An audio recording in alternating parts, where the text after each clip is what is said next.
As we enter the cold and flu season during a global pandemic, parents will be paying extra attention if their child develops a sneeze or a cough.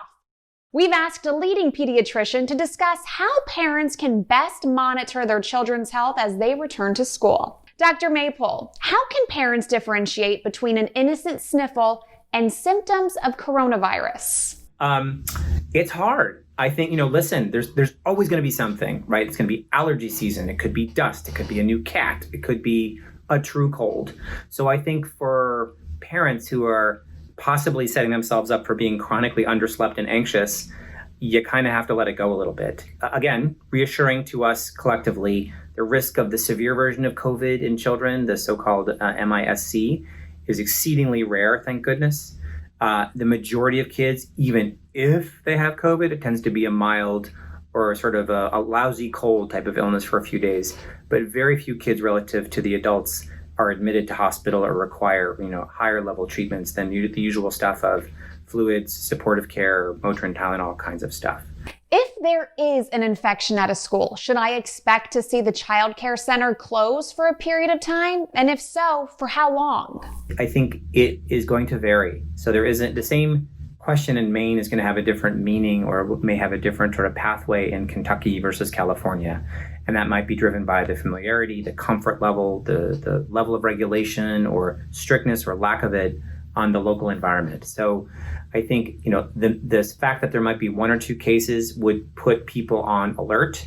It would probably be up to the local health board or the county or the community to decide if a particular site, workplace, school, or et cetera, if they would be closed.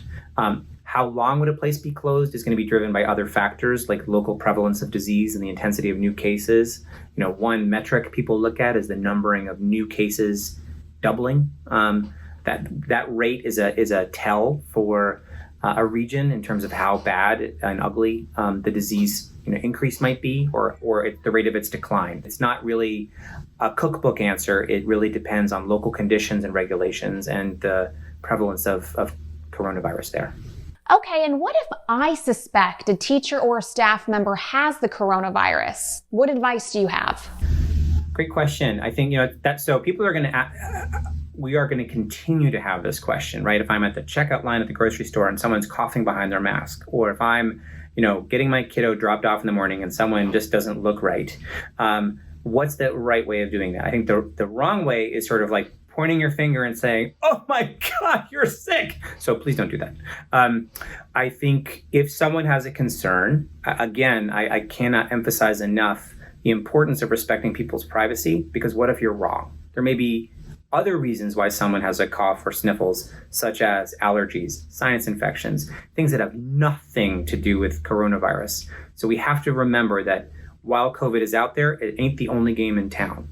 So if somebody has a concern or a question, I think the appropriate thing to do is to go to the leadership at the school and to quietly, privately, and very discreetly express your concerns, and then leave it to them to handle from there. I think it's their ball to carry, and then it's for the parent to move on with their life and follow up, perhaps again with discretion, but to not necessarily go to the staff person. I think confrontation is a poor choice, and I think only badness will result. It may offer resentment, unnecessary conflict, or a public embarrassment for all people involved. Thank you, Dr. Maypole. To explore additional topics, please visit goddardschool.com/parenting under 5.